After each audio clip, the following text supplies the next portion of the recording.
Olá, o programa Giro das Comissões começa agora. Mas você sabe o que são as comissões? Essa atividade parlamentar é formada por composição partidária proporcional à da Assembleia Legislativa, que pode ter caráter permanente ou temporário. A comissão permanente é aquela que debate todos os assuntos institucionais do Legislativo paulista. A temporária é criada para apreciar um projeto específico para investigação ou missão oficial. Então, vamos acompanhar um pouco dos trabalhos dos deputados nessas comissões. O secretário da Fazenda e Planejamento, Henrique Meirelles, foi recebido pelos parlamentares membros da Comissão de Finanças, Orçamento e Planejamento para prestar contas das metas fiscais e arrecadação do segundo e terceiro quadrimestre de 2020. De acordo com os dados apresentados pelo secretário, apesar da queda de arrecadação ocasionada pela pandemia, a situação fiscal do estado de São Paulo é mais confortável do que a do Brasil. O deputado Paulo Fiorilo, do PT, questionou o secretário se a situação fiscal do estado não possibilitaria São Paulo ter seu próprio programa de auxílio emergencial. O deputado Ricardo Melão, do Partido Novo, perguntou ao secretário e à sua equipe se o executivo está estudando enviar nova proposta de reforma administrativa e tributária, incluindo itens que não entraram em projetos anteriores. Na próxima reunião, os deputados membros da Comissão de Finanças, Orçamento e Planejamento vão apreciar, entre outros itens, a convocação do superintendente do Departamento de Estradas e Rodagens, o DR, o senhor Paulo César Tagliavini. Havendo número regimental, eu declaro aberta a reunião extraordinária da Comissão de Finanças, Orçamento e Planejamento, convocada nos termos regimentais, com a finalidade de ouvir o secretário da Fazenda e Planejamento, senhor Henrique Meirelles, que irá demonstrar o cumprimento das metas fiscais do segundo e terceiro quadrimestres de 2020, conforme previsto no parágrafo 4º do artigo 9º da Lei Complementar número 101, de 4 de maio de 2020, Lei de Responsabilidade Fiscal. Eu solicito à secretária a leitura da ata da reunião anterior. Pela ordem, senhor presidente. Pela ordem, deputado Paulo Fiorilo. Solicito a dispensa e que se considere lida a ata. Regimental, está dispensada a leitura da ata da reunião anterior. Antes de darmos início, quero dizer aqui os nomes dos deputados que estão presentes. Deputado Paulo Fiorilo. Presente. Deputado Estevão Galvão. Por gentileza, deputado, se puder ligar o som. Deputado que está sem som, está sinalizando, por favor. Perfeito, deputado. Deputado Ricardo Melão. Presente, presidente. Obrigado, deputado ex-presidente Wellington Moura. Deputado Alex da Madureira. Deputado Alex da Madureira. Presente, presidente. Obrigado. Deputado Delegado Olim. O deputado agora garantiu no recurso no... Deputado Delegado Olim, ligar o microfone. Presente, meu presidente, bom dia a todos. Obrigado, delegado Olim. Obrigado pela presença.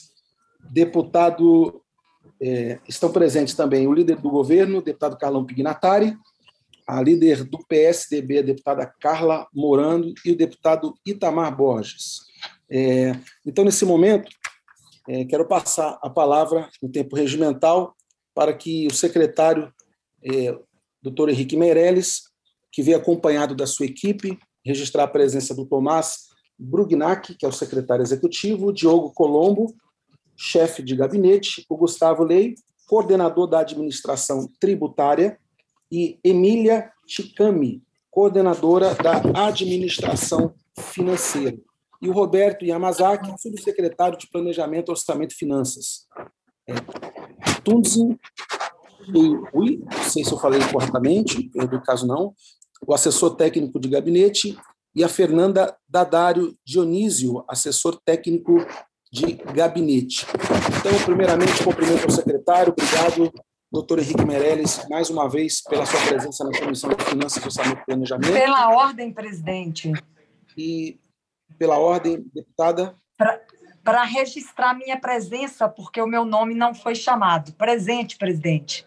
Peço desculpas, deputada doutora Damares também está presente. Mas então, retornando, deputado, secretário, quero agradecer a sua presença de toda a sua equipe para poder trazer o relatório da gestão fiscal do segundo e do terceiro quadrimestre de 2020, que foi um ano muito turbulento, um ano preocupante, principalmente em relação às finanças, em relação à nossa economia, a retomada da economia que todos nós esperamos que aconteça neste ano de 2021.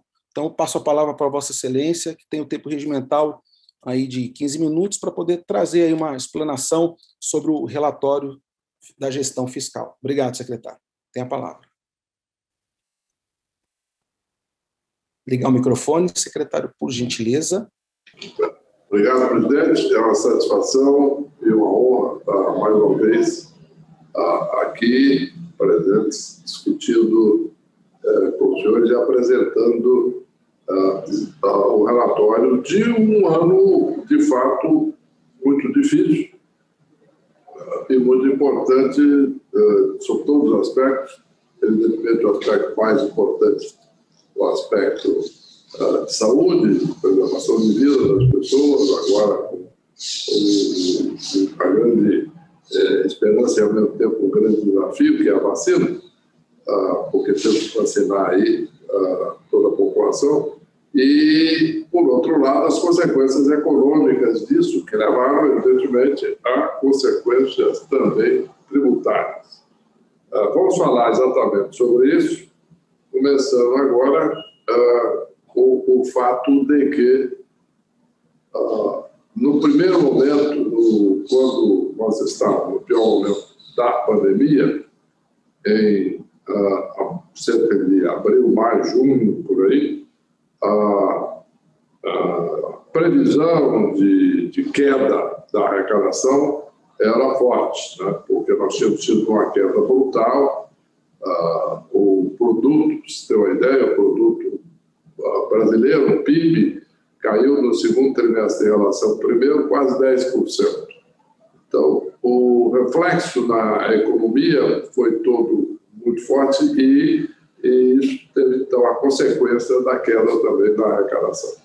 Mas, através de toda uma série de iniciativas tomadas e o fato de que a economia de São Paulo se recuperou mais fortemente do que a economia brasileira, com maior rapidez, já terminando o ano dentro de uma trajetória de crescimento, sendo que o segundo semestre já mostrou a economia de São Paulo crescendo de uma forma muito importante, terminando o ano de uma maneira que a nossa previsão que nós vamos confirmar isso essa semana, através da divulgação dos números da SEAD, mas as previsões iniciais são de que deve ter dado, inclusive, um número positivo de crescimento da economia de São Paulo, quando as previsões para a economia brasileira são de queda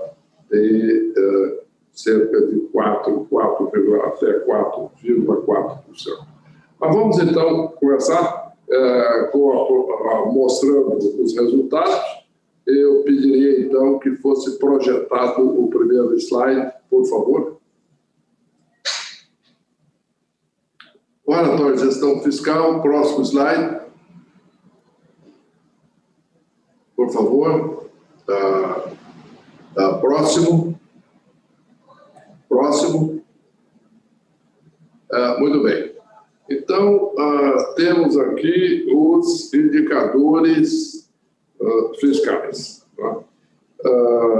Nós temos, portanto, os números principais previstos na legislação. Então, o resultado primário foi um resultado positivo, um superávit de 19,9 bilhões de reais. De novo, um resultado melhor do que o esperado, em virtude de uma recuperação forte da economia e da arrecadação nos últimos meses, particularmente no mês de dezembro. Nós tivemos aqui, portanto, o resultado primário e a meta anual era de 4,7 bilhões. Portanto, houve um resultado bastante favorável em relação à meta. De novo, o que aconteceu no final do ano? Foi algo que essa recuperação forte da economia no final do ano era previsto, principalmente o fato que a economia de São Paulo teve um desempenho realmente muito forte. Nós temos tomado várias iniciativas para isso, etc., retomada da confiança e tudo isso em função, primeiro, de toda uma organização de reabertura, de restrição ao funcionamento, etc., de uma forma organizada, com protocolos, e depois, evidentemente, com expectativa da vacina. Mas vamos, então, em frente. A receita corrente líquida, ela foi de 165 bilhões versus 169 e 152 em 18. Sendo que no segundo quadrimestre, ela, aqui, acumulado 12 meses, portanto, terceiro quadrimestre de 19 e os 2 primeiros de 20, nós tivemos aqui 161 bilhões. Aqui nós tivemos, em relação ao período anterior, um crescimento nominal de 2,98%, mas, descontando-se a inflação do IPCA, houve uma pequena queda de 0,29%. Mas, de qualquer maneira, foi, de fato, um resultado muito importante, forte. O resultado previdenciário foi um aporte, um déficit de 27 bilhões,3 milhões de reais, dos quais 6,7 foi a contribuição patronal, a contribuição dos segurados 6,4 e despesas previdenciárias totais 42,3, portanto, houve uma necessidade de aporte de recursos do executivo de cerca de 27 bilhões. O pessoal executivo, dividido pela receita corrente líquida, foi 45,8, estritamente dentro da lei da responsabilidade fiscal. O pessoal executivo líquido, portanto, foi de 74 bilhões,9 e um crescimento de 5,4 em relação ao período anterior. Para o segundo quadrimestre, 71,3, porque pegou o último quadrimestre de 19. Temos aqui, então, resultado nominal com um déficit de 5,7 bilhões, com a meta anual que era um déficit de 19. Então, foi substancialmente melhor, porque aqui envolve também pagamento de dívida e etc.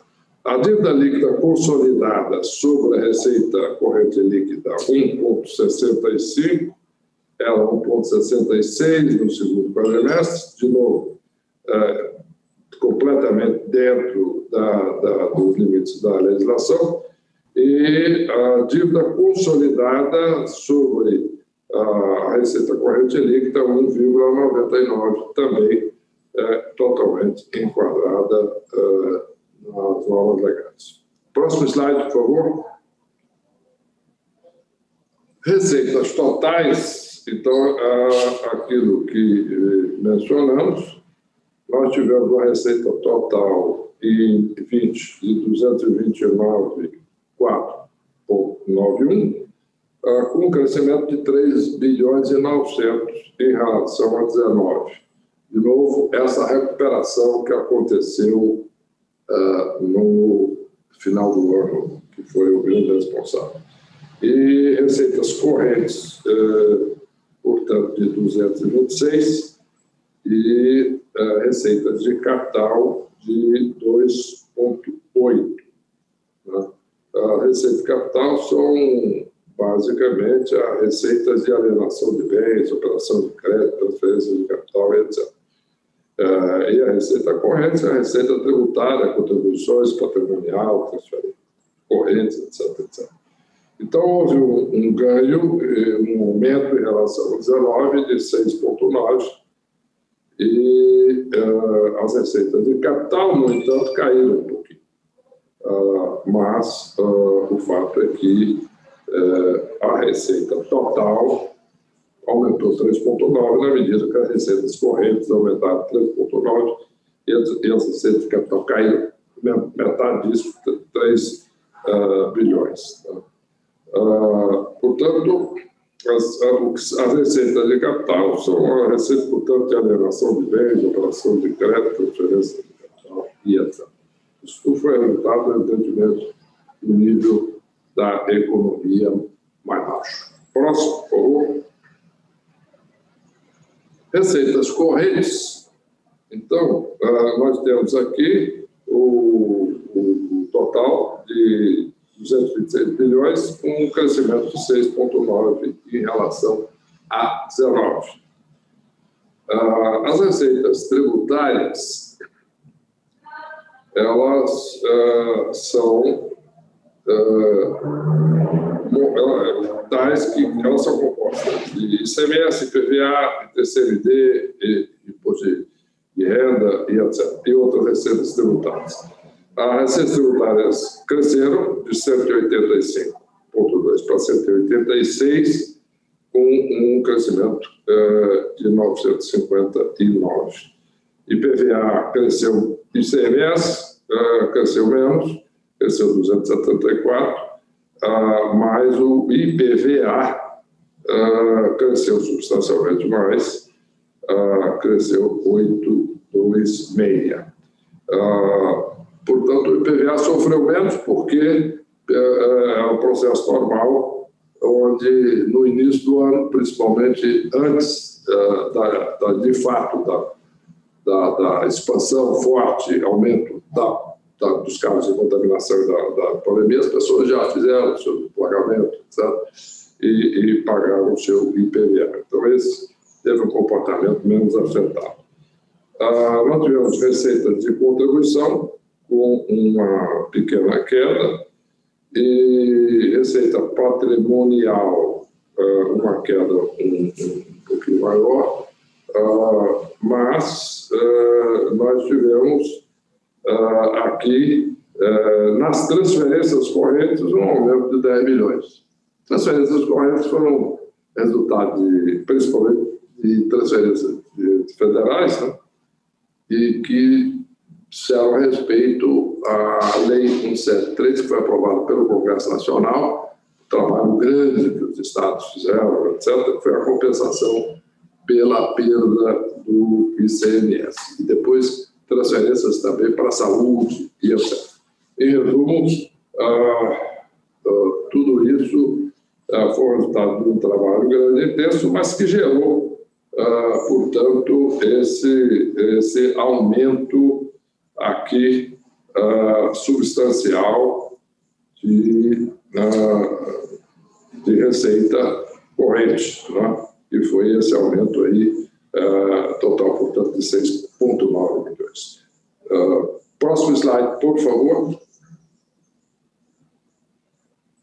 Aqui nós temos a contribuição do ICMS pelos diversos setores da economia, aqui fazendo uma comparação de longo prazo, só para nós termos uma noção disso, desde 1995. Então, nós temos aqui uma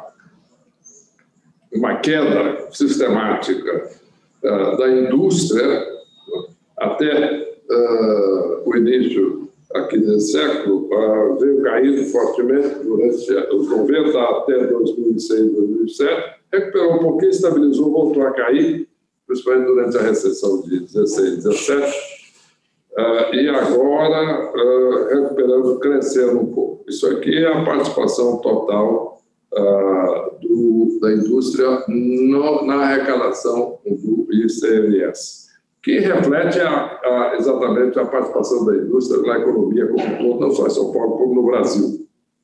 Por outro lado, nós temos um crescimento grande de comércio e serviços. É um processo que está se acentuando, na realidade, recentemente, porque grande parte dos serviços eletrônicos, virtuais, etc., como nós estamos aqui usando, todos esses serviços todos são cada vez mais contribuintes do ISS e não do ICMS, necessariamente.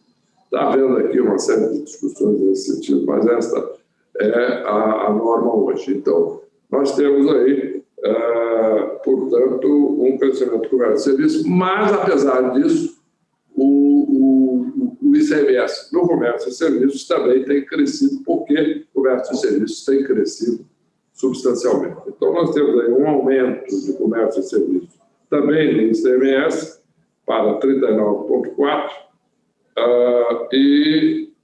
aqui nós temos comércio, que evidentemente é aqui menos afetado por essa questão virtual, porque é um outro tipo de comércio, mas principalmente na pandemia, mas que pagam ICMS, e tem também os serviços que não são necessariamente virtuais, pagando ICMS, e, portanto, isso aí influencia bastante.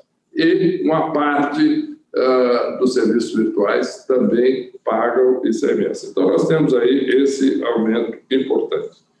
E os preços administrados com a queda. Tá?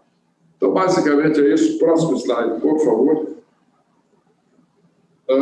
Receitas de capital. Aqui nós temos uma queda. Quais são as receitas de capital? Primeiro, operações de crédito. Foi um ano de menos atividade, obras que pararam por causa da pandemia, etc. Foi um ano atípico. Nós estamos retomando, foi retomado agora com toda a força, mas houve aquele todo período aí, do segundo trimestre e depois do terceiro trimestre, que todo o ritmo de atividade caiu muito. Então, uma queda aí de operações de crédito, uma alienação de bens um pouquinho, amortização de empréstimos também, principalmente por renegociações, etc. Transferências de capital caíram e principalmente aqui outras receitas de capital, no caso representado pelo ingresso de depósitos judiciais. Resumo, tudo isso aqui é resultado da queda da atividade econômica no ano de 2020 em função da pandemia. Próximo slide, por favor.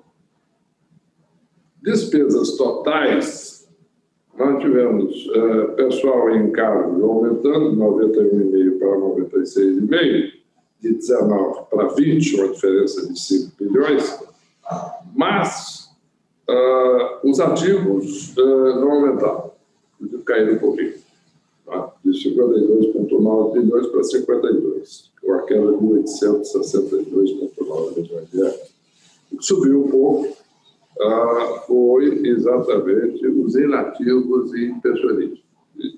Apesar que da reforma previdenciária, etc., é muito importante, precisava ser feito, senão esse número seria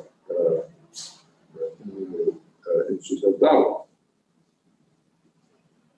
Mas nós temos aqui o aumento normal do número de inativos, pensionistas, etc., que tem um processo de crescimento natural.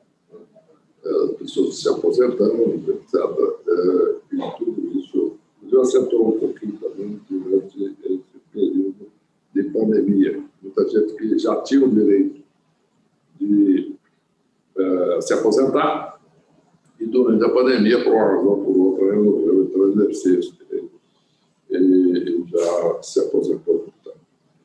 Custeio aumentou um pouquinho só, 2,6 nominal real, descontado o IPVA, caiu 0,6%, e, portanto, isso mostra o esforço aqui exatamente de contenção. Transferências funcionais a estados e municípios, se manteve relativamente estável, aumentou um pouquinho. Sentenças judiciais também relativamente estável, aumentou um pouquinho. Serviço da dívida caiu muito, isso é um número importante. Amortizações, etc. Basicamente, esse é o grande resultado da toda a negociação feita com o Congresso Nacional e a aprovação da Lei 173, que antecipou, adiou o pagamento da dívida, principalmente da dívida com o governo federal, mas também os bancos federais, Banco do Brasil, Caixa Econômica Federal e etc. Tudo isso foi adiado, o pagamento incorporado ao principal da dívida. Portanto, um trabalho muito importante, muito bem feito, necessário, absolutamente necessário, porque isso aí foi durante o ano da pandemia. E, portanto, houve aqui uma diminuição do pagamento de juros e amortização ao governo federal. Juros e encargos da dívida, 2,9%, e amortizações da dívida, como mencionei, 3,8%. Portanto, isso aqui foi um trabalho de grande relevância feito por todos os estados em conjunto com o Congresso Nacional.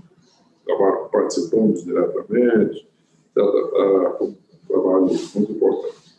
E os investimentos, né, do orçamento fiscal e da Seguridade Social, nós tivemos aqui um aumento de 1,6 bilhões de reais, de 9,4 para 11,8. As despesas totais, portanto, somando 221, caíram um pouquinho, tá? Principalmente pelo serviço da dívida. Muito importante, e o compensado um pouco pelo aumento natural das outras despesas, como, por exemplo, em ativos e pensionistas, etc. Mas ainda um saldo aqui de economia aqui de cerca de 4,3 bilhões de reais. Despesas correntes, por outro lado, de 208,6 caiu para 206, uma queda de 1,4, e despesas de capital caiu um pouquinho também. Portanto, nós tivemos aqui receitas totais de 229,4, com receitas tributárias de 186,8. Portanto, esse é o resumo exatamente das despesas totais, e eu fiz aqui uma comparação com as receitas. Vamos em frente. Próximo.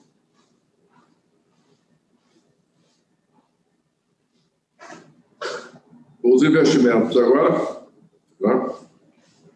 Basicamente, são todos os investimentos, exceto despesas de capital, que são as sentenças judiciais. Então, as 7 sentenças judiciais, nós temos aqui 7 bilhões e 300 subindo para 8 bilhões e 100, uma diferença de quase 800 milhões de reais, e as inversões financeiras aumentando um pouquinho, de 2,100 para 3, normal, pelo tamanho aí do balanço do setor público de São Paulo. O subtotal do orçamento fiscal de Seguridade Social, portanto, nesse caso de investimentos, de 11 bilhões e 100, subindo 1 bilhão e 600, e as empresas estatais não dependentes investiram aí 4,6 bilhões de reais, portanto, um total de 15.846 versus 13 bilhões e 600 milhões de anos. Apesar do ano muito difícil, apesar de um ano dramático para o país e para São Paulo, nós conseguimos ainda ter um certo aumento um aumento aqui de 2 bilhões e 200 milhões de reais nos investimentos. Próximo slide, por favor. Falando agora do regime próprio da Previdência, né, nós temos aqui, portanto, a evolução das diversas fontes, né? Nós temos aqui a compulsão das receitas previdenciárias. Então, de 42,36 bilhões, evidentemente que a contribuição aqui mais relevante é o aporte do Tesouro, de 27,3 bilhões de reais. Nós tivemos aqui uma contribuição patronal que cai um pouquinho, em virtude, principalmente, não só da situação da economia, mas também a própria reforma. Aqui nós temos também a contribuição do servidor, né, de 4,85. Então, nós temos aqui, portanto, subindo, agora sim, mostrando isso para 19. Vamos mostrar agora 20, um total de 42,36, 27 aqui, o aporte do Tesouro, 6,78, que foi aqui exatamente a contribuição patronal, como eu mencionei, mas o servidor aumentou bastante para 6,4, aquele produto da reforma, com o aumento da contribuição feito com o objeto da reforma. Próximo slide, por favor. Nós temos aqui o resultado primário, agora, de 2020, que receitas primárias totais crescendo 5,7 bilhões para 227, com crescimento nominal 2,6 e uma queda real 0,6. Receitas primárias correntes. Receitas primárias totais, portanto, 5,7. Receitas primárias correntes subiu, mas as receitas primárias de capital, de fato, caiu um pouquinho, né? E então nós temos aqui que levar em conta de novo todos esses efeitos que já mencionamos. O superávit primário subindo aqui para 19,9 bilhões, subindo um pouquinho de 18. Uma boa parte disso foi usado para amortização, serviço da dívida, de juros do capital, despesa primária antes do pagamento da dívida e dos juros. E tem uma parte aqui que realmente será usada esse ano em investimentos. Isso é muito importante, essa informação, no sentido que nós podemos aumentar, de fato, os investimentos nesse ano. A meta, o superávit primário, portanto, foi de 19,9, a meta era de 4,7, havendo, portanto, um aumento aqui bastante relevante. A meta tinha subido 640, mas o resultado real aumentou 1 bilhão e 600. Vamos em frente. Agora, aqui temos o quadro, a demonstração do quadro da dívida. Dívida consolidada aqui para 2020, atingindo aqui o número de 328 bilhões, por 5, e ela tem como o dívida mobiliária zero, mas não há emissão de títulos, mais a dívida contratual 301 bilhões e precatório de 26. As deduções aqui, nós tivemos 56 bilhões de reais, os quais a disponibilidade de caixa bruta de 30 bilhões,9 e haver financeiro de 27. Portanto, nós temos aqui a dívida consolidada líquida de 277, portanto, aqui, e se íamos aqui para o terceiro quadrimestre, portanto, de 20, nós chegamos, então, ao total de 328, deduções de 55,9, disponibilidade de caixa 46, haveres financeiros 27, a resta a pagar processado 17,9, e nós temos no final, por exemplo, a dívida consolidada líquida de 272,4. Essa sim é regulada pela lei da responsabilidade fiscal. Está bem dentro da lei da responsabilidade fiscal, na medida em que o limite é 200%. Então, nós temos aqui exatamente pela demonstração clara de que estamos bem dentro do que é demandado e previsto pela lei da responsabilidade fiscal.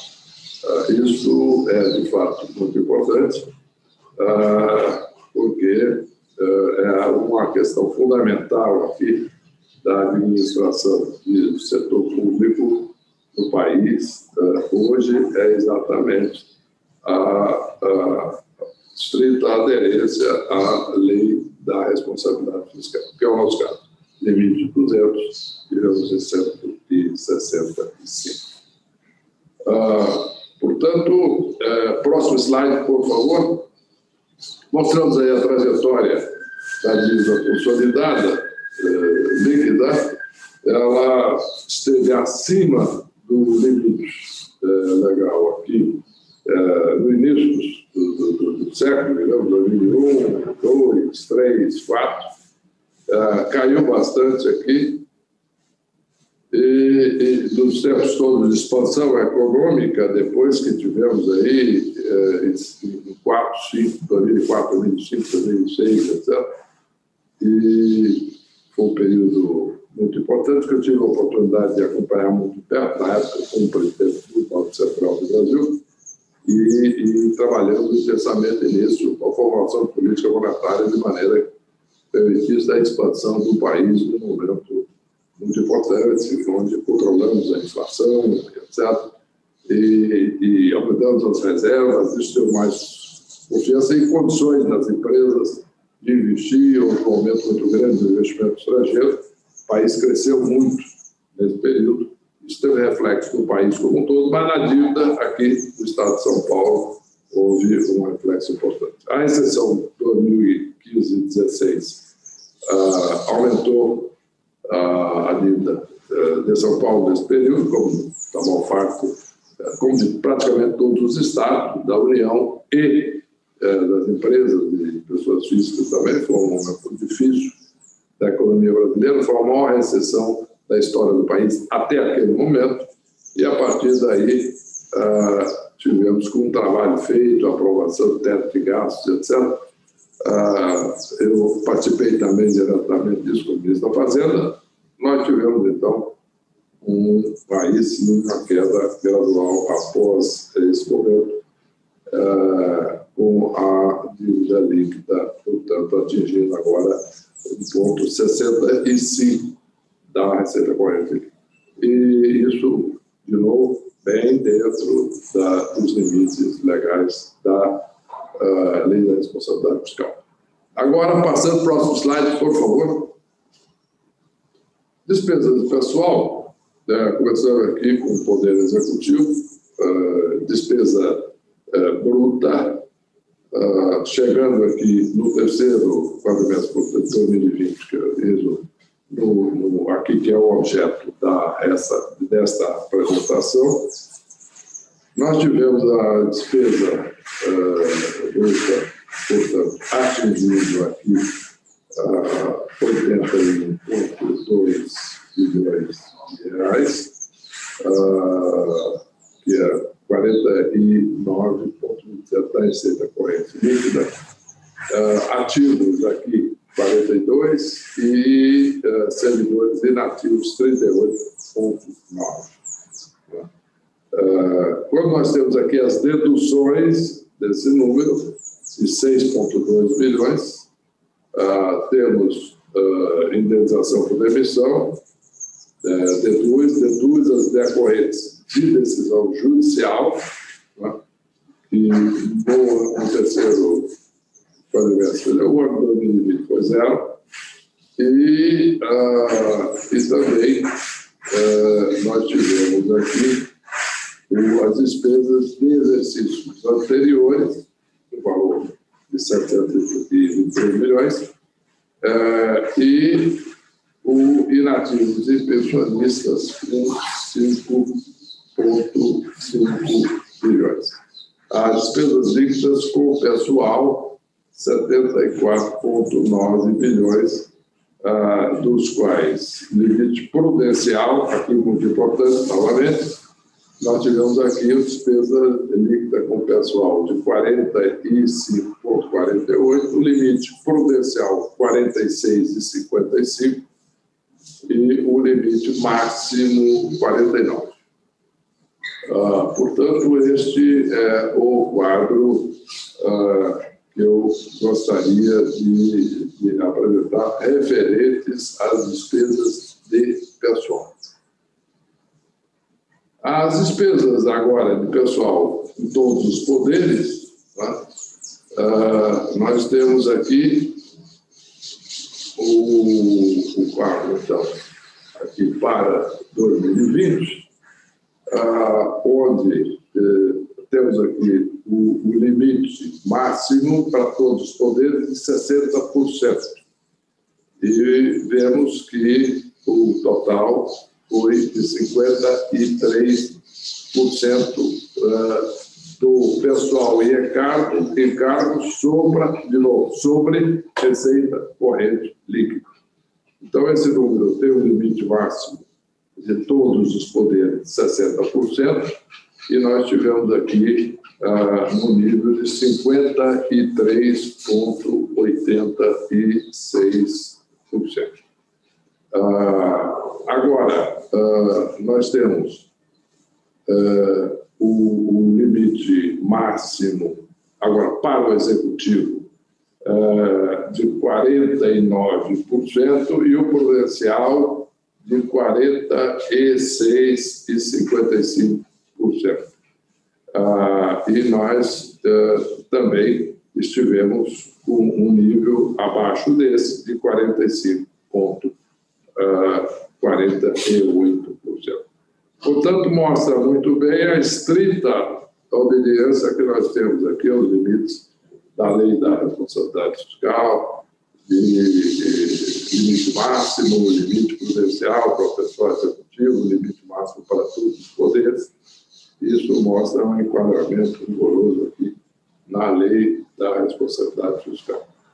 Agora, vamos, em seguida, para o próximo slide, por favor. Operações de crédito.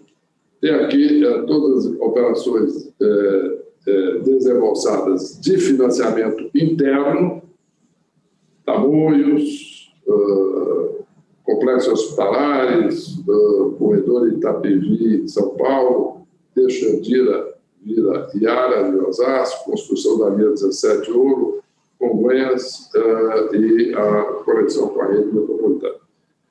E o financiamento externo, a expansão da linha 5, Lilás, do metrô, BIRD, metroviárias, programa de investimentos rodoviários, etc., fortalecimento da gestão da saúde, expansão da linha 5, programa de transporte, etc, etc, etc. Em resumo, este é o quadro para os financiamentos externos.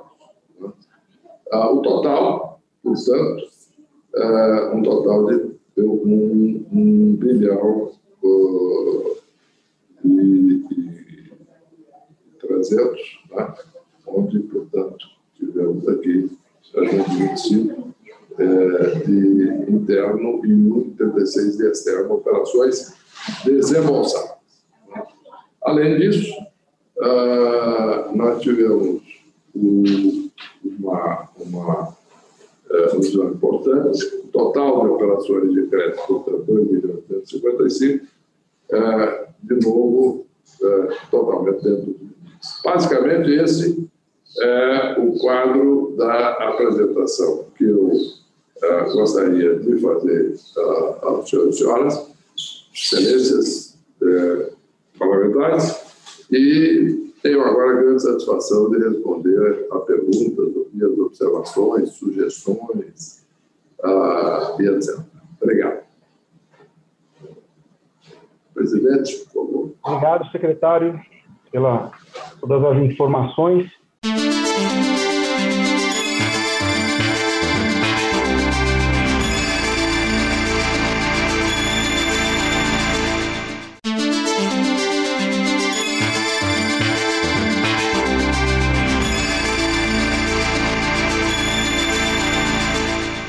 E coloco, então, os deputados que querem se inscrever para poderem, então, nesse momento, fazer isso através do chat. Nesse momento está inscrito o deputado Paulo Fiorilo e o deputado Ricardo Melão. Então, passo a palavra ao deputado Paulo Fiorilo. E peço até, devido à agenda do secretário, a gente sabe que o secretário tem uma agenda muito extensa no nosso estado, para que os deputados possam, então, primeiro fazer as perguntas e o secretário irá respondê-las, com certeza disso, e qualquer dúvida eu volto a palavra ao deputado por alguma questão que possa ter surgido alguma dúvida. Então, passo a palavra ao deputado Paulo Fiorilo, tem um tempo regimental de 10 minutos. Obrigado, senhor presidente. Secretário, eu queria agradecer a presença do senhor e gostaria, antes de iniciar as minhas perguntas, se o senhor pudesse, ou a sua assessoria, encaminhar para a comissão quais foram as alienações de bens e operações de créditos específicas que ocorreram a frustração de receita. Me preocupa, secretário, porque eu tenho observado que desde 2019 a projeção apresentada no orçamento está muito acima daquilo que se executa. Esse ano, a queda é quase 50% se comparado com o ano anterior. Então, se o senhor pudesse, não precisa ser agora, mas se para que a gente tivesse condições de avaliar melhor a proposta orçamentária que será enviada à casa no final do ano. Bom, vamos às minhas perguntas, secretário. No primeiro quadrimestre de 2020, o governo previa um déficit de 19,4 bilhões, mesmo já tendo sido aprovada a lei federal, que o senhor fez referência, 173 de 2020, que garantia a suspensão da dívida e a compensação de receitas. O governo mantinha um número, estipulando a narrativa de que ocorreria um rombo nas contas. Aliás, fruto de vários debates que fizemos aqui com o senhor, em que nós afirmávamos que a projeção podia estar sendo excessiva. Por que esse valor não se confirmou? O senhor considera razoável um superávit orçamentário primário e caixa dessa magnitude e um cenário em que demandamos intenso gasto em políticas sociais e de saúde? A prioridade do governo foi agir para combater a pandemia ou apenas preocupou-se com o resultado superavitário, como fazer caixa? Se eu observar aqui, o senhor mesmo reconhece que o resultado, a meta foi batida em 4 vezes mais do que aquilo estabelecido, de 4,7 para 19,9. Segundo, os recursos da dívida pública que o Estado de São Paulo deixou de pagar à União, cerca de 13 bilhões, e aqueles oriundos da compensação pela perda de receita, deveriam ser aplicados preferencialmente no combate à pandemia, conforme determina a Lei Complementar 173. O governo cumpriu essa determinação? Quanto de recursos do Tesouro do Estado, em especial de recursos de impostos, foi aplicado no combate à pandemia de Covid-19? E quanto foi aplicado e acabou no caixa do Estado? 3. Em 2020, o Estado só executou 62 milhões dos 193 milhões orçados para a função trabalho, deixando de aplicar 131 milhões. O programa Frentes de Trabalho teve uma diminuição de quase 44% frente ao orçado, tendo sido aplicado 22,4 milhões dos quase 40 milhões previstos. Somente com recurso que não foi gasto com a função trabalho, seria possível ampliar as frentes de trabalho em 6 vezes. O secretário poderia explicar por que esses recursos não foram usados, considerando a necessidade primordial de manutenção de renda e geração de emprego, nesse momento tão difícil da pandemia? Até porque, secretário, se a gente observar não só o superávit, mas aquilo que o Estado conseguiu ter em caixa no final do ano, possivelmente nós poderemos melhorar esses programas, mesmo os anunciados pelo governo agora. 4. O motivo de projeção atuarial da Previdência dos Servidores apresenta um déficit de 23 bilhões em 2020 e com valores crescentes. Em 2021, o déficit será de 24,1. As receitas só cresceriam de 2019 a 2021, sendo que a partir de 2022 começam a decrescer. Até o ano 2019, o governo apresentava esse demonstrativo sempre equilibrando receitas e despesas. A partir de 2020, apresenta esse novo demonstrativo com déficit. O senhor podia explicar por quê? A reforma da Previdência parece não ter apresentado nenhum êxito, mesmo tendo acionado mecanismos para confiscar a aposentadoria daqueles que ganham abaixo do teto do INSS. Por que isso acontece? O que o Estado pretende fazer para lidar com isso? Nós recebemos na Assembleia, secretário, uma série de reclamações que pagar valores muito acima daquilo que eles já contribuíam. E olhando a tabela que o senhor apresentou, os servidores tiveram um aumento na contribuição de 32,57%. E o aporte do Estado cresceu 23,7%. Na contribuição patronal, a gente teve uma redução. Secretário, essa reforma da Previdência, como nós dissemos, não deveria ter sido revista, até porque, possivelmente, daqui a pouco a gente vai ter que discutir uma outra reforma. Me parece que essa saída não foi a melhor, até porque tira dos aposentados e não resolve o problema do déficit. 5, senhor secretário. Em 2020, era previsto para a receita de concessões a quantia de 338 milhões e só foi arrecadado 183 milhões, uma redução de 155 milhões ou aproximadamente menos 46%. Qual o motivo da queda dessa receita, já que mesmo em 2020 o montante previsto era significativamente menor que nos anos anteriores? Quais concessões não foram exitosas, tiveram seus recursos frustrados? Se o senhor pudesse nominar. 6. Em 2020, a previsão das despesas com parcerias público-privadas, PPP, exceto das estatais, não dependentes, eram de 2,25 bilhões e só foi executado a quantia de 1,5 bilhão.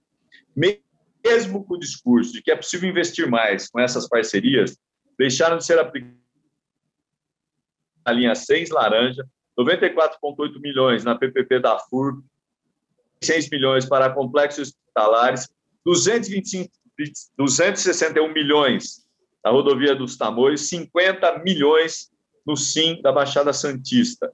Qual a avaliação da Secretaria sobre essa baixa execução e qual a perspectiva para 2021? 7. A partir da emenda 108 de 2020, que tornou o Fundeb permanente, a Constituição Federal vedou o pagamento de despesa com aposentadorias inativas dos recursos aplicados no ensino. Em 2020, dos 43,6 bilhões aplicados, 32,3 da receita, 9,6 bilhões foram gastos com a insuficiência da Previdência, que faria a aplicação cair para apenas 25,1 da receita, portanto, inferior aos 30% que determina a Constituição Estadual. Até quando o governo descumprirá a Constituição Estadual? Como o Estado lidará com a determinação da emenda 108/2020? E se isso não compromete uma política de reajuste salarial aos professores que já poderiam contar com recursos do Fundeb para isso. Senhor secretário, são essas as minhas questões e eu aguardo aqui as respostas do senhor. Tem a palavra o secretário. Obrigado, deputado, pelas perguntas. Nos dá a oportunidade, a mim e a equipe, de esclarecer aqui bastante coisa. Em primeiro lugar, vamos enviar, sim, as informações solicitadas. Ainda hoje estaremos enviando tudo aquilo que foi solicitado. Em primeiro lugar, eu gostaria de dar uma explicação mais geral, dizendo que grande parte das respostas aqui são respostas referentes à queda, seja da atividade econômica, em consequência, também uma série de outros efeitos, mas também queda do próprio ritmo de trabalho, por exemplo, em obras e concessões. Nós tivemos aqui uma paralisação de obras em alguns momentos que durou aí alguns meses. Isso foi uma questão de preservação de vidas, uma questão em que, num certo momento, a prioridade número 1 era salvar a vida das pessoas. Então, houve uma diminuição normal de ritmo. Não se pode considerar o ano de 2020 esquecendo a pandemia. Não aconteceu. A pandemia foi um fator de fundamental importância na evolução de todos esses itens, principalmente do ritmo de atividade, seja do ritmo da economia, em alguns momentos, seja também no ritmo de obras.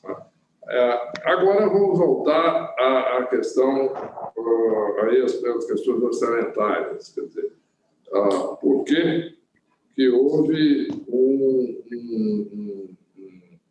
um resultado orçamentário superior ao previsto, e o resultado da receita também. De novo, a explicação aqui é todo um processo onde houve uma pandemia muito forte, e aí algumas previsões que foram revistas naquele período, evidentemente, foram levando em conta isso, e por razões diversas, felizmente, a economia reagiu muito rápido.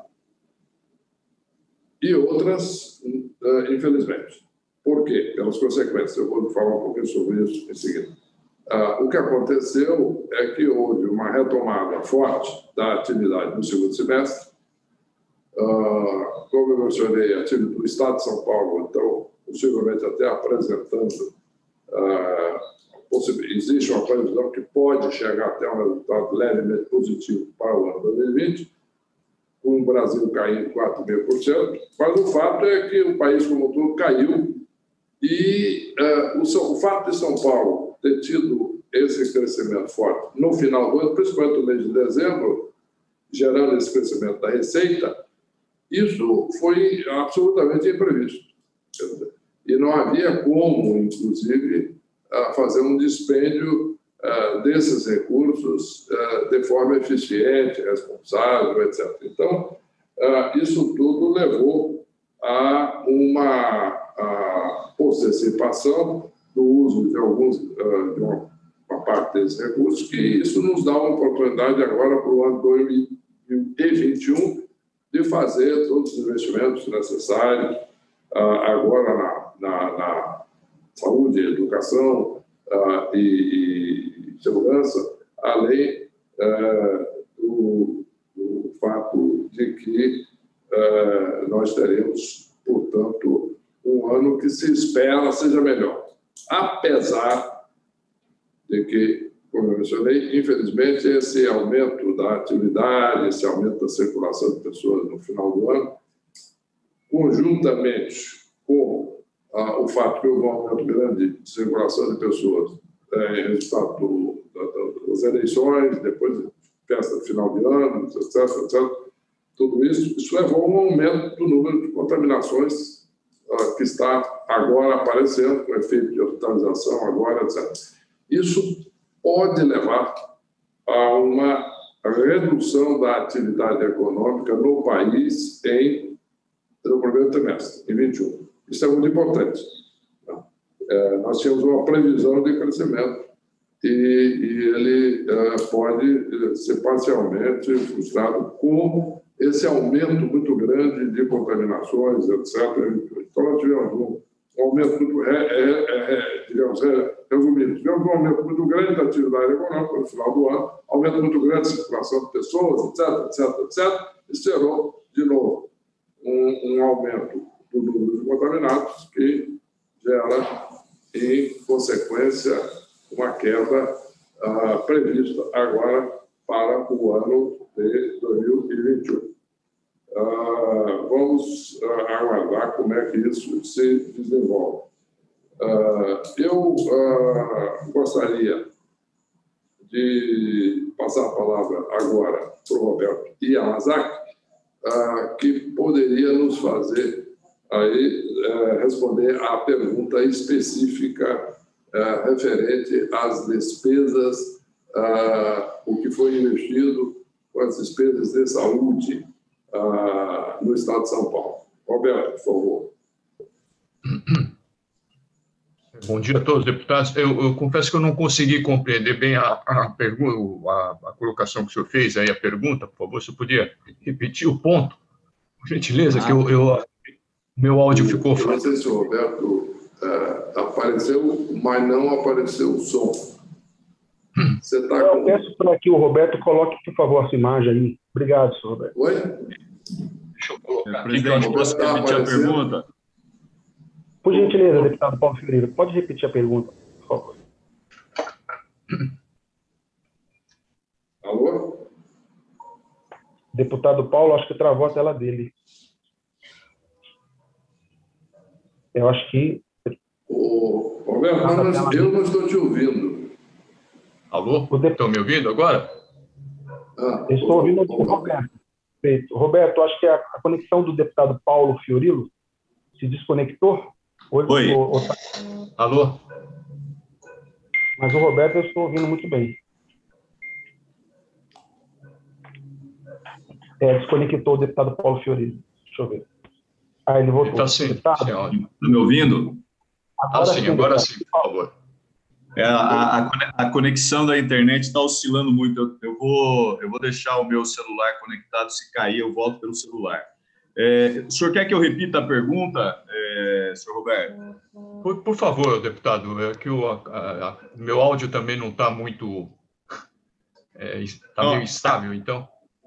Eu acho que o secretário pediu para o senhor responder exatamente sobre a questão da saúde.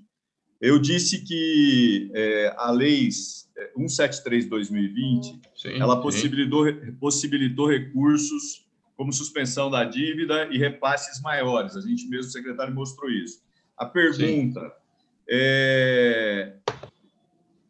os recursos da dívida que a União repassou, preferencialmente, eles deveriam ser utilizados no combate à pandemia, conforme determina a lei. O governo cumpriu essa determinação? Quanto de recurso do Tesouro do Estado, em especial de recursos de impostos, foi aplicado no combate à pandemia da Covid-19? E quanto não foi aplicado e acabou no caixa do Estado? Se o senhor tem os dados daquilo que foi utilizado no combate à pandemia diante da medida adotada pela Lei 173.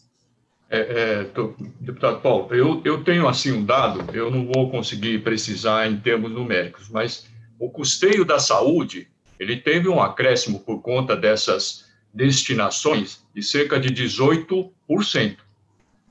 O investimento subiu cerca de 26%, ou seja, isso é uma evidência clara de que aqueles recursos foram destinados para a saúde foram utilizados certamente no combate à pandemia. Quer dizer, a própria Lei 173 destinou aquele valor de 1 bilhão, que foi cerca de 980 milhões que foram parcialmente, ou grande parte disso foi destinado para a saúde, uma parte para assistência social, e a suspensão da dívida no início do processo também teve uma destinação. Então, em termos de valor, eu confesso para o senhor que eu precisaria levantar, me comprometo a passar, mas do ponto de vista prático, o que aconteceu de fato foi um acréscimo substancial nesses dois elementos, custeio e investimento, 18% e 26%. Senhor Roberto, só para ajudar, eu concluo, a Secretaria de Saúde aplicou 2,5 bilhões a mais que o orçado, 2,5 bilhões, sendo que 1,37 são de recursos federais e o restante do Tesouro do Estado. Desse modo de recursos próprios, o governo paulista alocou apenas 1,17, o que equivale a menos de 10% dos recursos economizados com a suspensão da dívida. Eu gostaria muito que o senhor pudesse me explicar o restante dos recursos, por que eles não foram aplicados. Eu não tenho de pronto essa informação, deputado. Eu precisaria ver, inclusive, com a parte do planejamento, lá com a parte do orçamento, para concluir com eles qual que foi a destinação. Do ponto de vista prático, eu não consigo. Eu pediria ao senhor Roberto para que, então, pudesse depois informe a comissão, através de um e-mail, esses dados, que aí nós encaminharemos ao deputado Paulo Fiorilo, tendo esse acordo. Pode ser, deputado Paulo Fiorilo? Acho que é mais fácil. Eu aguardo, inclusive, para poder questionar a Secretaria de Saúde e Planejamento sobre o uso dos recursos. Muito obrigado, senhor presidente. Perfeito, obrigado. Obrigado, deputado. Obrigado, presidente. Eu quero só mencionar um ponto importante aqui, referente ao que o Roberto Yamazaki está dizendo. Nós tivemos uma estruturação importante do Estado, muito positiva, que foi a criação da Secretaria de Projetos, Orçamento e Gestão. Tá? Então, uma boa parte dessas questões, toda a parte de alocação orçamentária, etc., hoje está com a Secretaria de Orçamento e Gestão. Tá? Então, por isso que o senhor Roberto mencionou que alguns dados específicos ele tem que pegar com essa secretaria.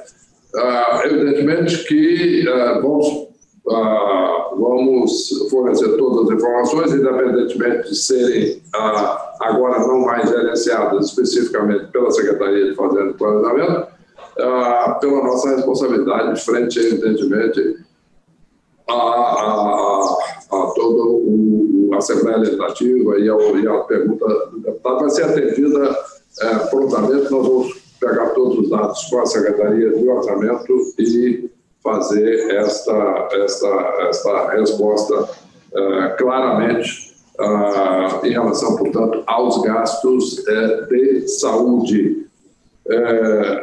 Nós tivemos aqui, de novo, as perguntas que eu já mencionei de receita de concessões, que caiu, né? E também houve uma baixa também nas PPPs, etc. E tudo isso é exatamente o resultado da queda da atividade e principalmente da pandemia, quer dizer, a paralisação de muitas atividades durante alguns meses em função da necessidade de preservar vidas. Então, houve, de fato, uma queda geral que será, evidentemente, compensada agora no ano de 2021. Não tem dúvida disso. Evidentemente, sempre falo isso com um pouquinho de cautela, pelo aumento das contaminações, etc., e tudo o que pode gerar também de restrições à circulação das pessoas, etc., ainda no futuro. Mas, por enquanto, esperamos que não aconteça isso, que isso seja controlado. Agora começa um processo forte de vacinação, etc., e esperamos que tudo isso, então, seja devidamente nivelado digamos, o desempenho durante o ano de 2001 seja substancialmente melhorado. Eu tenho aqui depois também que nós vamos encaminhar possivelmente a resposta, que é a questão, no caso da reforma tributária, eu peço de novo aí a colaboração do Roberto, no caso das receitas patronais, que houve uma queda na tributária, qual é exatamente a razão que nós temos para acontecer essa queda, na medida em que houve um aumento aqui de fato das contribuições de um lado, do servidor, etc., mas houve aí uma diminuição em função de aspectos específicos. Roberto, você pode falar, pode passar a palavra para alguém mais que está presente. Na questão das patronais, basicamente, os maiores reflexos foram na queda da receita financeira em função da taxa de juros que está sendo praticado. Isso teve um reflexo bastante grande. E a segunda maior diferença é que no ano de 2019 foram feitas pelo Estado uma antecipação dos recebíveis do Banco do Brasil, né? E o TJ fez uma operação de cerca de 2,4 bilhões com o Banco do Brasil. Então, a diferença, na prática, foi em 2019. Em 2018, nós não tivemos esses eventos, e isso praticamente resultou numa diferença em relação a 2019 de cerca de 2,3 bilhões. Então, basicamente, foram esses dois eventos. Uma queda na receita financeira de cerca de 600 milhões, 700 milhões, e uma não realização de receitas junto ao Banco do Brasil, né, no valor de cerca de 2 bilhões, o que aconteceu em 2019. Basicamente, são esses eventos que fizeram a diferença.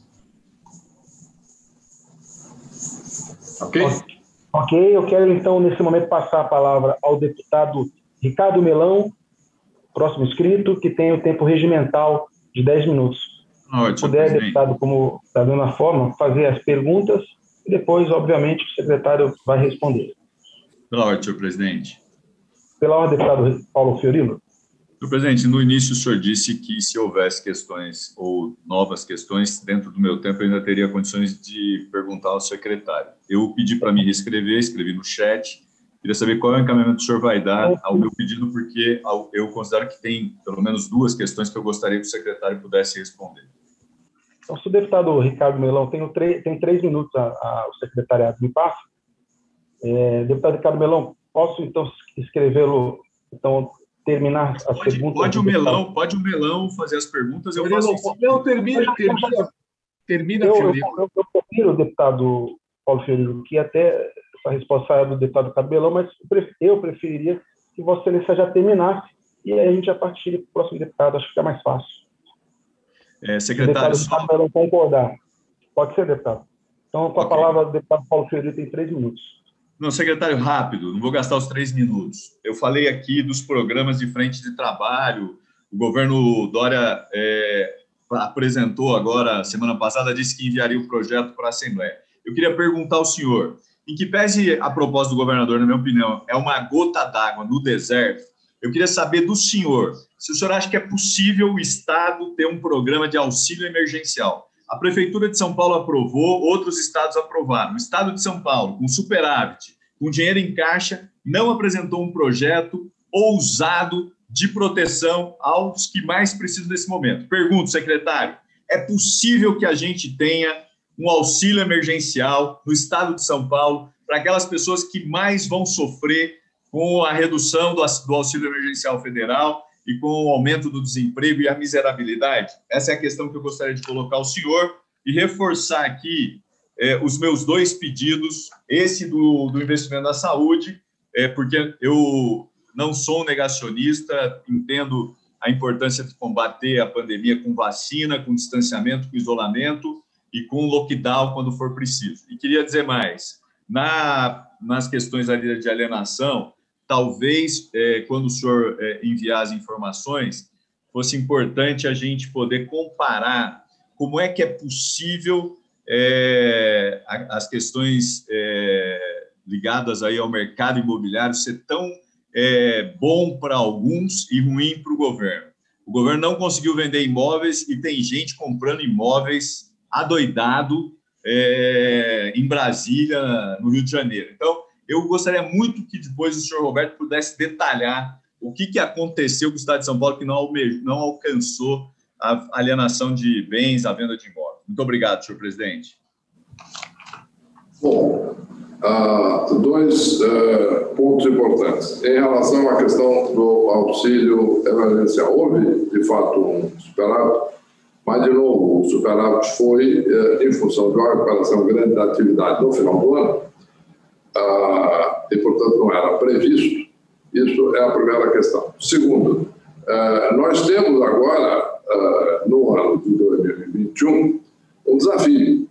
Quer dizer, nós temos aqui um aumento de contaminações, etc. A situação não é totalmente previsível. Então, é muito importante o uso consciencioso e cuidadoso, principalmente desses recursos, que foi superado do ano de 2020, porque nós podemos ter um problema aqui em 2021, principalmente porque não teremos, novamente, a transferência governamental federal da UCET3. E pode haver uma frustração de atividade em função do aumento da pandemia novamente em 2021. Portanto, não é um momento, no início do ano, numa situação imprevisível como essa, de nós tomarmos a decisão de despender esses recursos como eles fossem, de fato, um recurso superavitário de 21.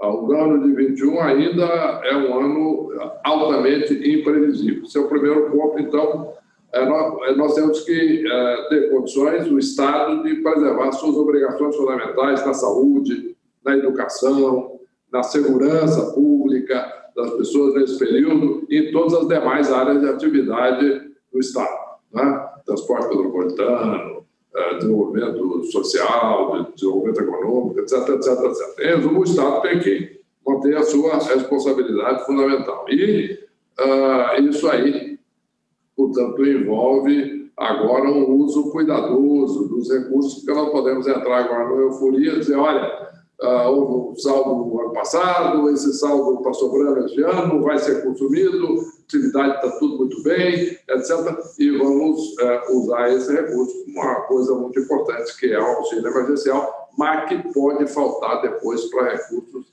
talvez ainda mais dramáticos na saúde, segurança, etc. Em relação a esse ponto, eu gostaria de adicionar que a responsabilidade do auxílio emergencial é do governo federal, que, inclusive, fez um aporte aí substancial de auxílio emergencial e está discutindo no Congresso Nacional agora a extensão disso para o ano 2021. Por quê?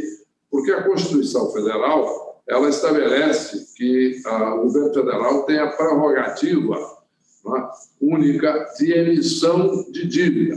Então, o governo federal pôde, no ano 2020, de ter um déficit primário aí de 743 bilhões de reais, quase 800, e ele pode fazer isso porque ele tem condições do governo federal de emitir dívida. Tá?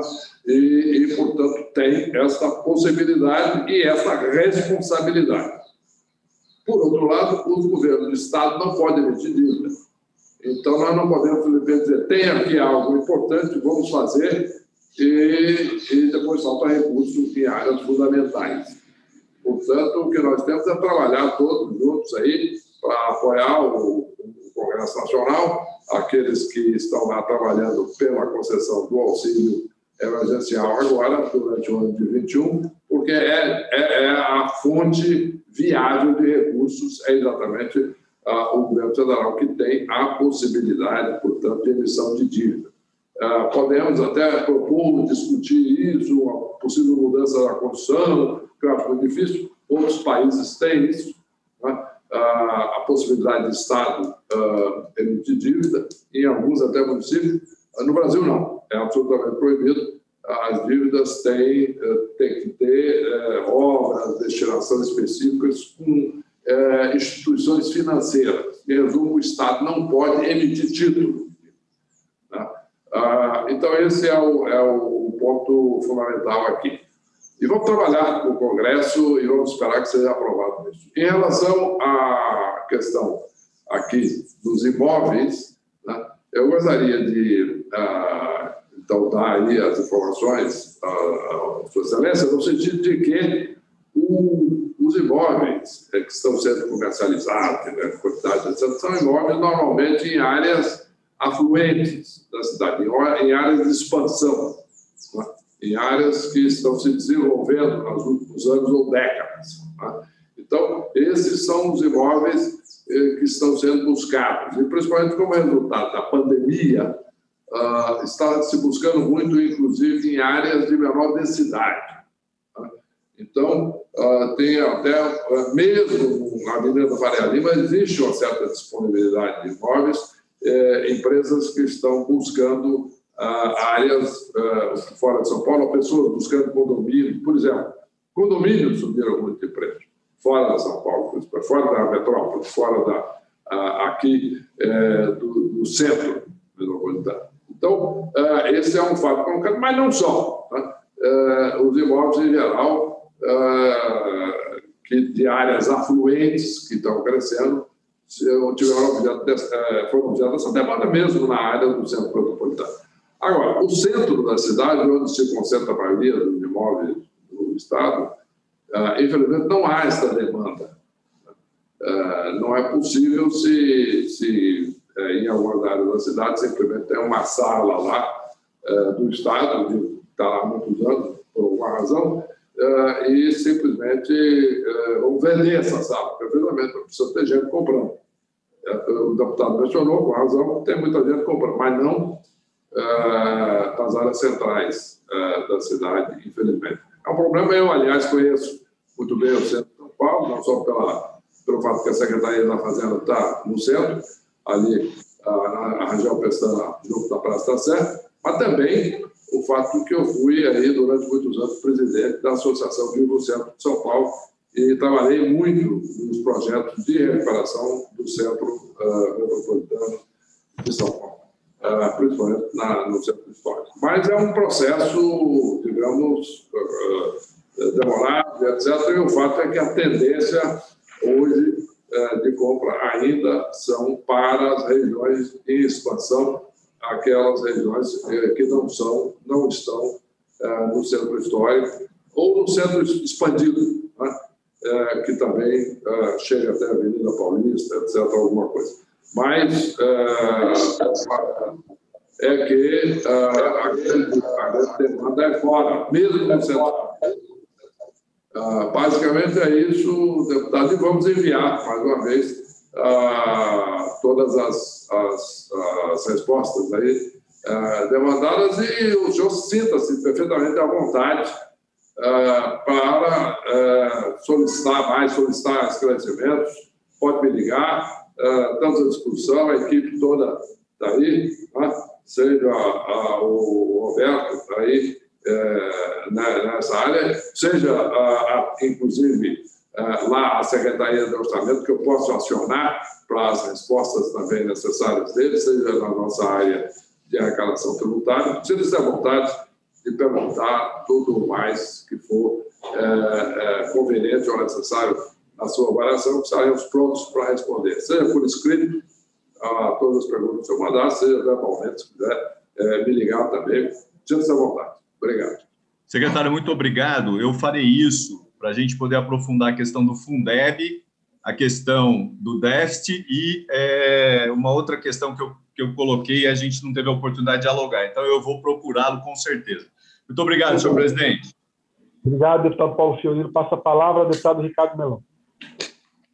Muito obrigado, presidente. Muito obrigado, secretário, pelo comparecimento hoje a esta comissão.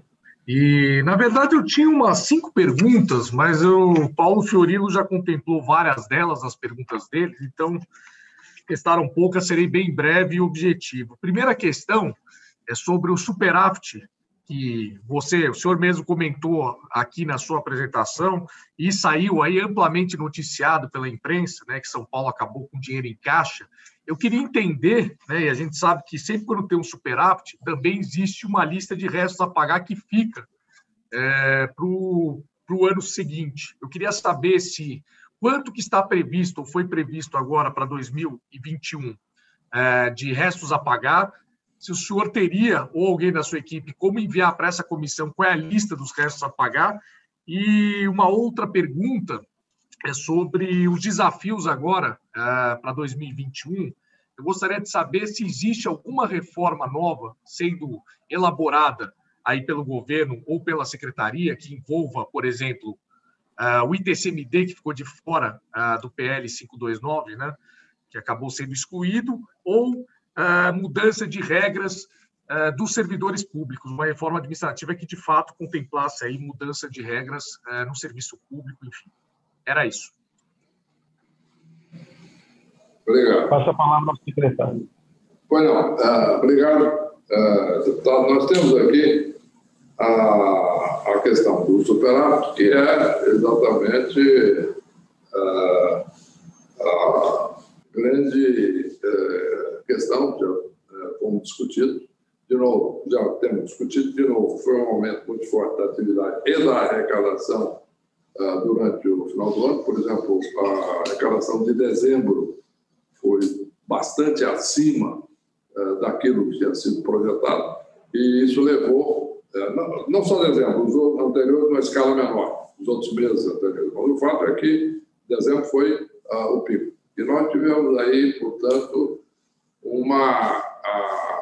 um reequilíbrio, digamos, da arrecadação para o ano. Nós esperávamos uma queda, chegando num certo momento até prever uma queda aí de 11% na arrecadação total aí de cerca de 18 bilhões de reais apenas no ICMS, e no pior momento da crise, e isso acabou gerando, na realidade, pelo aumento da arrecadação, um equilíbrio no final, no sentido de que não houve uma queda em relação a 19 em termos nominais. Se levarmos em conta IPCA, etc., houve sim uma queda real. Não subiu tanto, mas houve um pequeno aumento nominal, o que foi extremamente positivo, muito menor do que se esperava.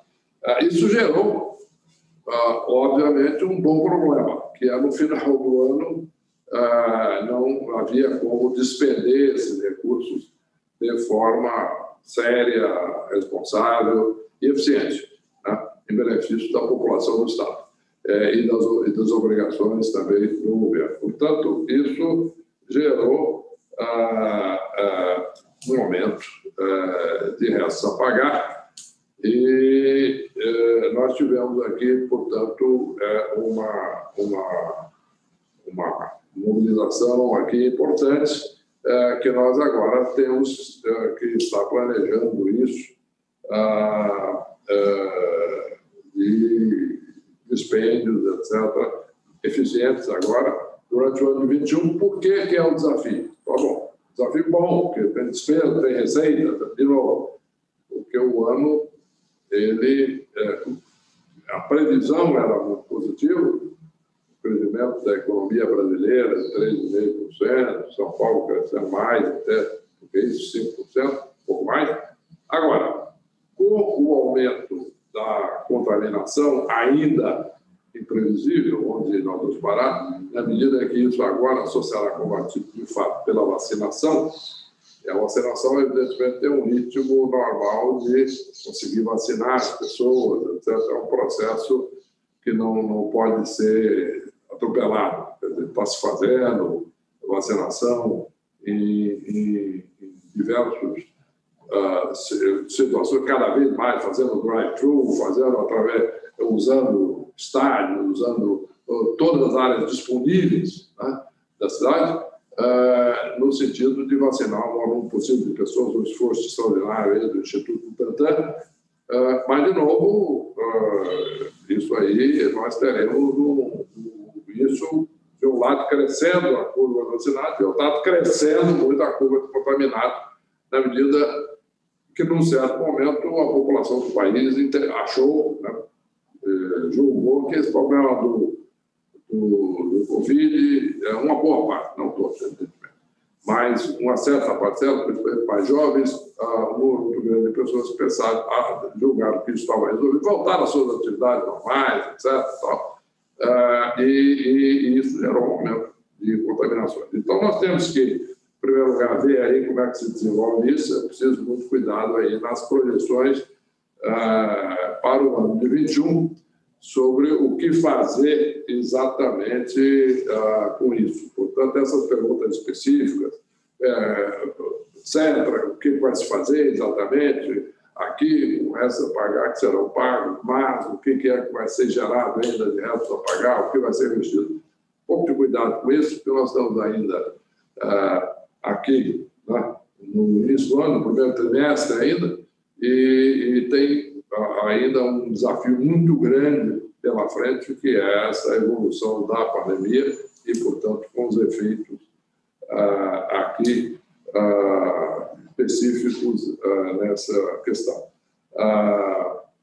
Antes de eu passar a palavra aqui, de novo, para a equipe, para a questão específica da previsão de resto a pagar, eu vou solicitar para o Roberto encaminhar essa resposta, juntamente com a equipe. Nós temos aí as questões das reformas. O deputado pergunta se nós faremos uma nova reforma administrativa e, principalmente, ou já houve uma pergunta até previdenciária. Nós temos aqui que olhar isso é uma coisa que está objeto de discussão, mas olhar isso com muito cuidado, é uma coisa importante até saber que o deputado tem uma visão favorável a isso, ou contempla essa possibilidade, melhor dizendo. Agora, digamos, a reação à reforma administrativa atual é bastante complicada nesse momento. Por exemplo, a reforma administrativa de corte de despesas, etc., de benefícios de funcionários, etc., fechamento de fundações, fechamento de empresas, isso tudo aí está sendo feito o máximo possível. Não há muito espaço para cortar, mas não há mais muita empresa para ser fechada. Tá certo? Então, nós temos aí uma situação, nesse aspecto, para ser feito com um pouco de cuidado, porque não há mais muita coisa a fazer que demande uma reforma administrativa. Tem um grande projeto à frente, temos um projeto agora que está caminhando, que é exatamente a alienação do controle da EMAI, mas isso não depende da reforma administrativa. Né? E o projeto à frente, que vai demandar ainda muita discussão, muitas questões aí referentes à capitalização da Sabesp, de novo, não era o momento de fazer isso no meio da pandemia, de discutir esse assunto, mas existe agora a contratação de uma consultoria, possivelmente uma consultoria internacional, grandes possibilidades. Estamos escolhendo, mas um concorrente forte aí o IFC, que é o International Finance Corporation, da Agência do Banco Mundial. De qualquer maneira, é um consultor que vai fazer aí todo um estudo sobre as melhores alternativas para a Sabesp. Não envolve diretamente a reforma administrativa. Agora, a reforma administrativa, onde ela, de fato, gera resultado, mas também uma discussão muito séria, né, que é a questão do corte de benefícios tributários. Foi feito um corte rigoroso, um corte linear de benefícios tributários, e isso tudo gera uma situação em que está gerando uma reação muito grande de determinados setores. Né? Que tem hoje, por exemplo, para você ter uma ideia, o coordenador da administração tributária, o Gustavo Ney, que não pôde estar presente, porque está o dia inteiro atendendo os setores da economia que tiveram corte de benefícios, e que é um problema. E é sério isso de fato tem sido discutido com toda a seriedade, etc. Veio o Luiz Márcio preparado completamente para responder qualquer pergunta da área. Mas, de qualquer maneira, isso mostra que estamos aí, neste momento, não me parece, mas vou levar essa sugestão, isso pode ser objeto nesse momento de implementação dessa reforma administrativa, com tanta reação na economia, e nós temos que olhar isso com seriedade, não é simplesmente, não atende ninguém. Não, eu acho complicado, pelos efeitos econômicos, etc. Então, nós temos que olhar isso com seriedade, como estamos fazendo, e acho um momento complicado para se fazer uma nova reforma administrativa em cima dele. Mas, de qualquer maneira, é uma opinião importante, porque isso, nós estamos trabalhando duro para equacionar todas as questões, todos os problemas, etc. Poderemos chegar. E vamos analisar também se há outro espaço fora da questão do corte de benefícios, se há espaço para se fazer aí uma reforma administrativa adicional. De qualquer maneira, aceitamos sugestões.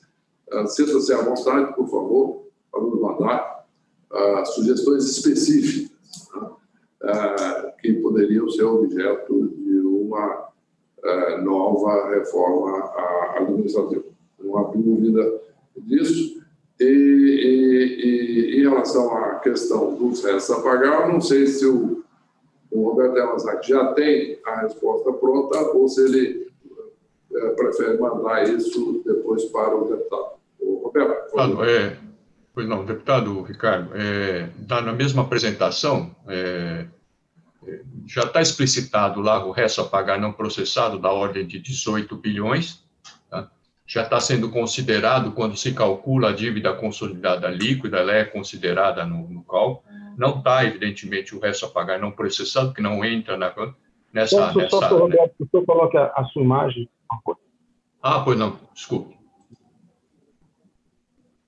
Então, repetindo, no demonstrativo aqui da dívida consolidada líquida, já lá apresenta o resto a pagar não processado, que está na ordem de 18 bilhões, não considera esse quadro, evidentemente, o que são os restos não processados, que estão na ordem de 5,2 bilhões, e sim, a gente pode mandar aí a discriminação, a detalhamento, caso o senhor precise. Aí, tá?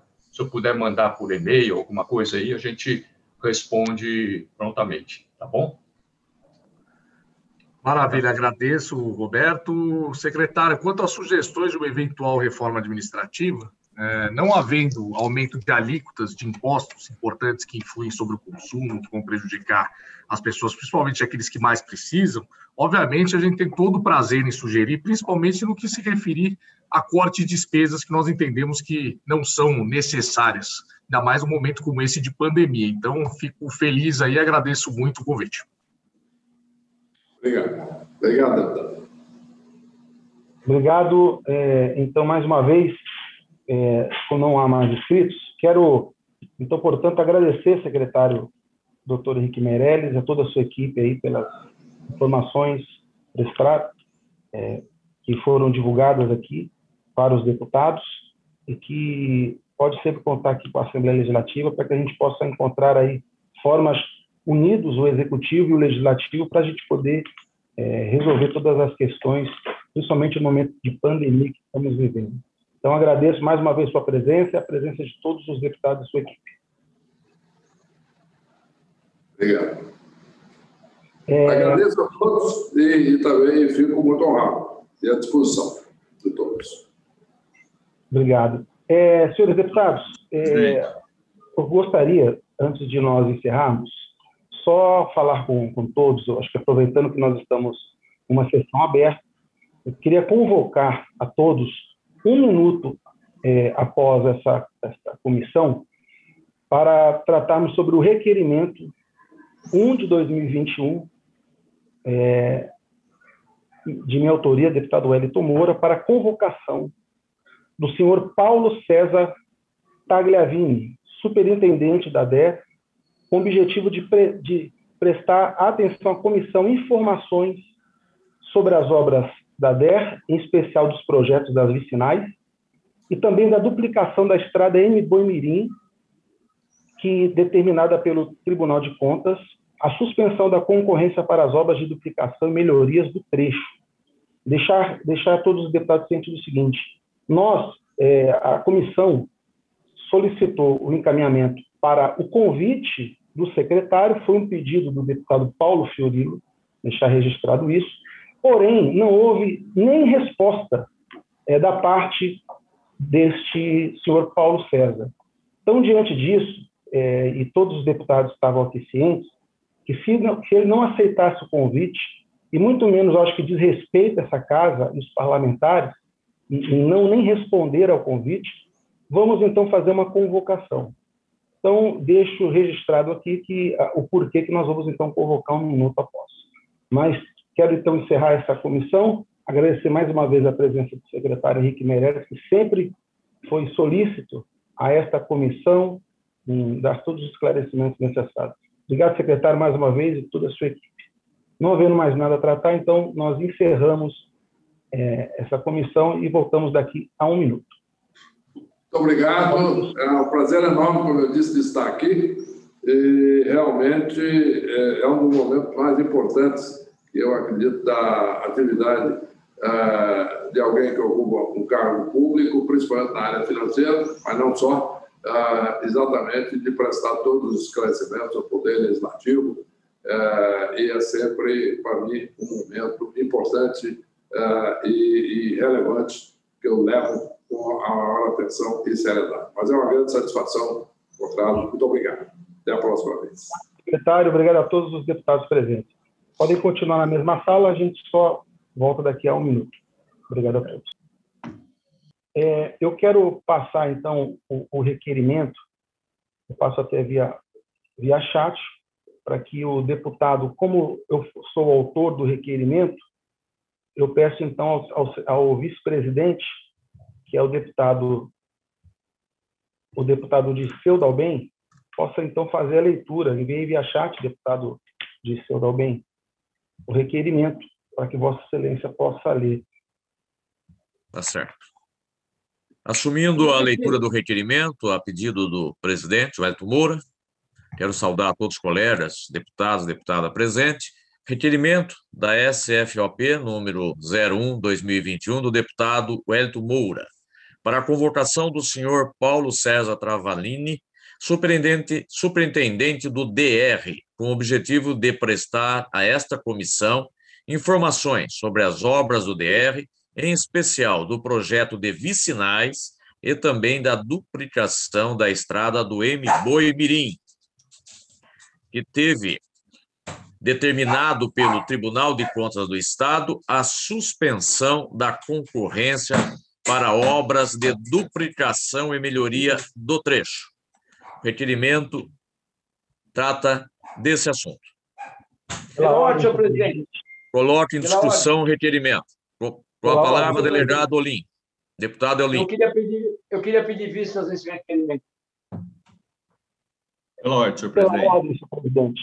Com a palavra, pela ordem, o presidente Wellington Moura. Em seguida, Paulo Fiorilo. Senhor presidente, nós estamos tratando aqui 2 assuntos que é de suma importância, primeiro, para a população: esclarecimento, transparência. Primeiro deles, sobre a questão, foi um pedido do deputado Paulo Fiorilo, que nós, todos os deputados que estão aqui presentes nesta comissão agora, estavam também presentes no momento em que o deputado Paulo Fiorilo fez uma convocação do superintendente, o senhor Paulo César, e entramos num acordo, um deputado havia pedido vistas, e que se ele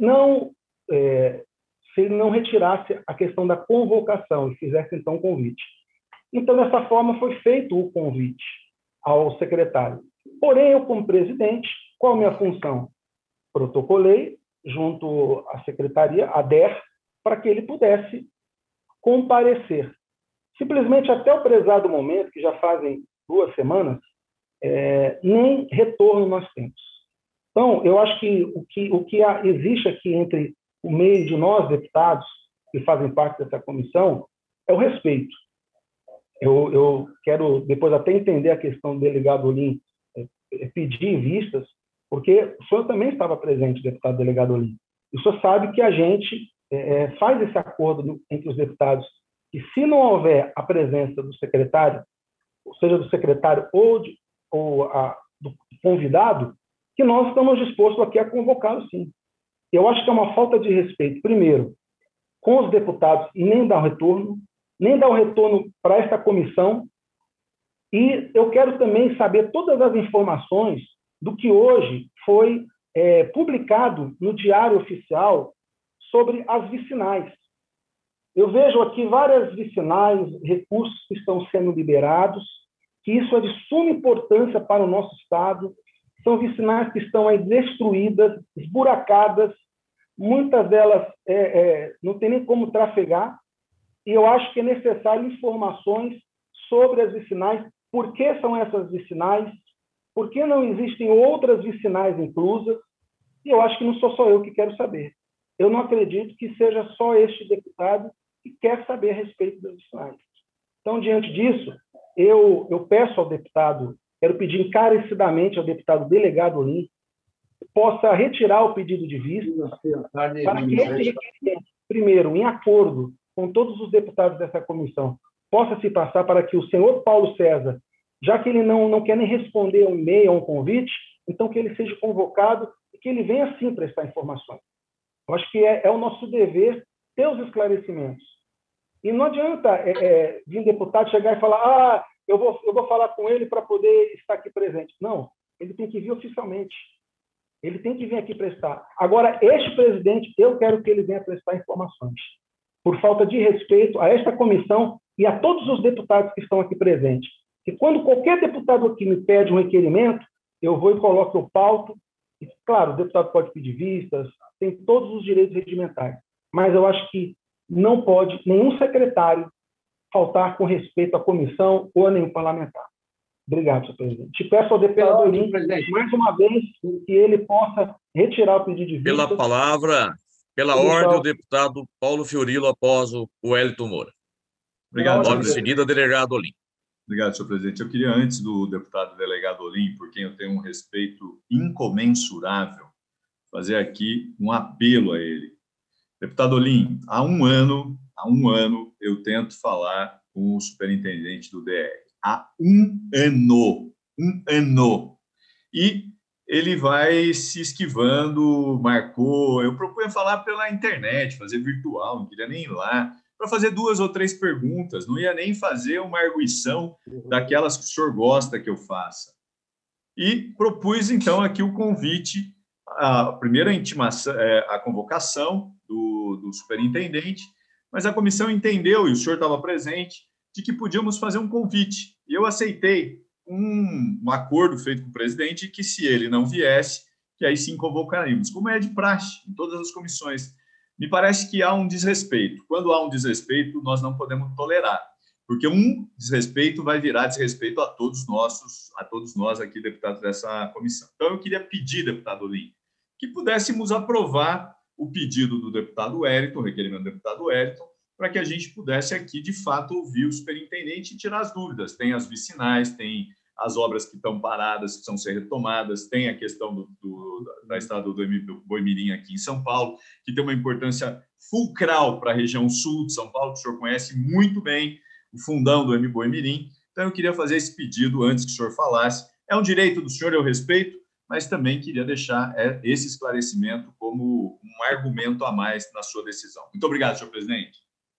Com a palavra, deputado delegado Olim. Senhor presidente, eu entendo a todos os deputados, entendo também, principalmente o meu amigo Wellington Moura e o nosso presidente dessa comissão, que sempre me respeitou, sempre com muito carinho, e o Paulo Fiorilo, que é meu amigo, estava até brincando com ele agora há pouco, quando estava falando do nosso secretário, das perguntas que ele fez, perguntas inteligentes, aliás, parabéns, mas eu mantenho a minha pedido de vistas e, com certeza, vou conversar com os dois pessoalmente e não haverá problema nenhum. Na próxima, a gente põe em pauta, tá bom? bom? Mantenho o requerimento. Obrigado. Às vistas. Continue em discussão o requerimento. Não tem discussão, ele pediu vistas. Não tem mais nenhum argumento? Não. Ele não vai retirar as requerimento sai da ordem do dia pelo pedido de vista. Eu volto à presidência ao deputado Wellington Moura. Obrigado, deputado Dirceu Dalben.